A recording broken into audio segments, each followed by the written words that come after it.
Assalamualaikum warahmatullahi wabarakatuh. Alhamdulillah wassalatu wassalamu ala Rasulillah wa ala alihi wa ashabihi wa mawalah amma ba'd. Hadirin dan pemirsa yang berbahagia rahimakumullah.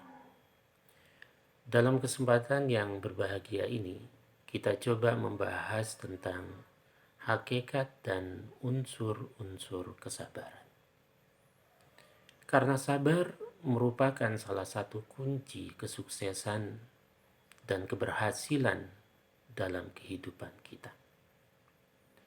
Sabar dapat diartikan sebagai sikap mental yang kokoh pada diri seseorang dalam menghadapi setiap keadaan.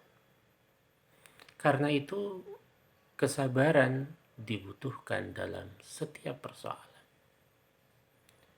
Di tengah masyarakat seringkali kita mendapatkan persepsi yang keliru tentang kesabaran. Sabar bukanlah satu sikap pasif, nerimo atau menerima keadaan apa adanya, tanpa usaha, tanpa ikhtiar untuk keluar dari persoalan yang sedang dihadapi. Di tengah masyarakat juga seringkali sabar ini diidentikan pada sesuatu yang bersifat negatif. Artinya, kesabaran itu seringkali hanya diperuntukkan ketika seorang menghadapi musibah seperti kehilangan, sakit, kematian, dan lain sebagainya. Karena itulah, kalau kita membaca penjelasan ketika Ibnu Katsir mengulas ayat Al-Quran surat Al-Baqarah ayat 45, ketika Allah Subhanahu wa ta'ala berfirman, wasta'inu bis-sabri was-salah wa innaha lakabiratun illa 'alal khashiyin. Ibnu Katsir mengungkapkan pernyataan Umar bin Khattab radhiyallahu an, di mana Umar mengatakan as-sabru sabrani. Sabar itu ada dua macam. Yang pertama, as-sabru indal musibati hasan, yaitu kesabaran ketika menghadapi sebuah musibah, sesuatu yang negatif, sesuatu yang tidak kita inginkan. Dan itu adalah kesabaran yang baik, bagus. Tapi yang kedua, kata beliau, wa ahsanu minha as-sabru inda ta'ah, atau as-sabru an maharimillah.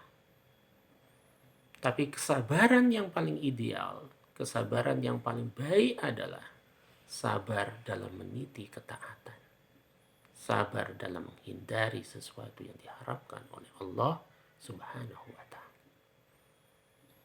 Dalam ungkapan yang sederhana, bahwa kesabaran itu diperuntukkan baik dalam keadaan-keadaan yang tidak kita inginkan maupun pada saat-saat yang tidak kita inginkan.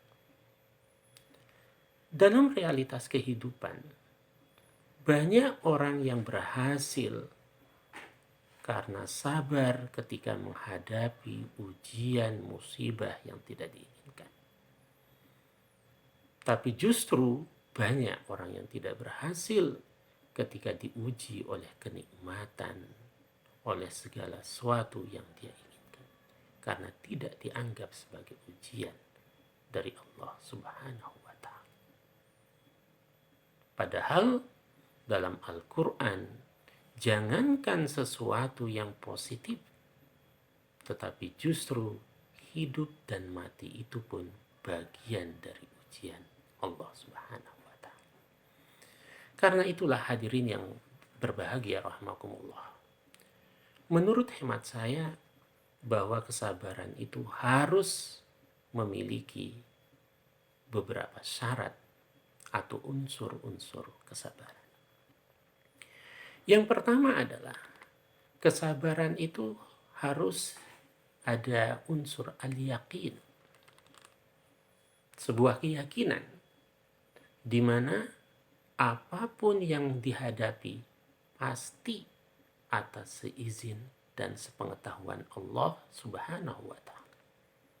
Oleh karena itulah kemudian ia berupaya curhat, mohon kepada Allah Sang Maha Sabar untuk memberikan solusi dan jalan keluar dari setiap problem yang dihadapi.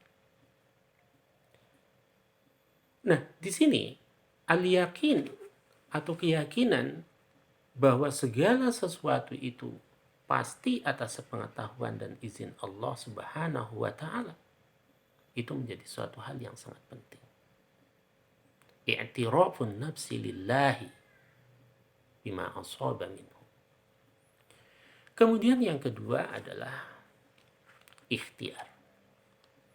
Seseorang dikatakan sabar, dia proaktif melakukan ikhtiar, usaha.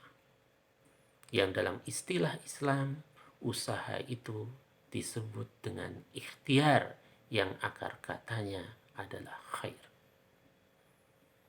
Maka sesuatu dikatakan ikhtiar ketika usaha yang dilakukannya itu baik. Baik menurut agama, akal pikiran, hati nurani, etika, dan lain sebagainya. Kemudian yang ketiga adalah istiqamah.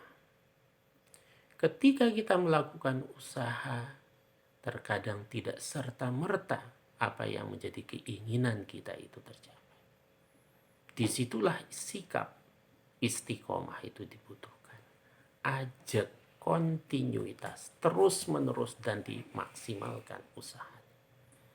Karena Allah seringkali menolong hambanya yang istiqamah.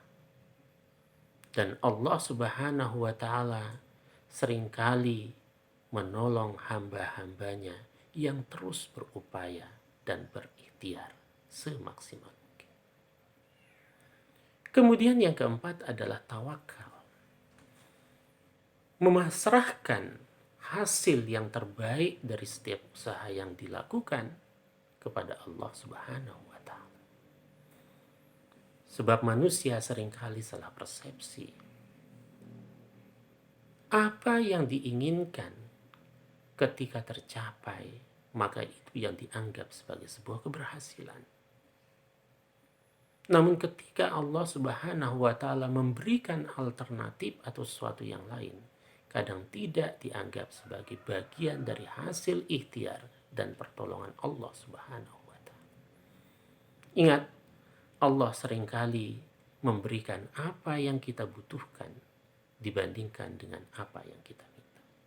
Maka pasrahkan hasil yang terbaik setelah kita melakukan ikhtiar dan usaha yang terbaik kepada Allah Subhanahu wa Ta'ala. Semoga ini bermanfaat. Kurang lebihnya mohon maaf. Assalamualaikum warahmatullahi wabarakatuh.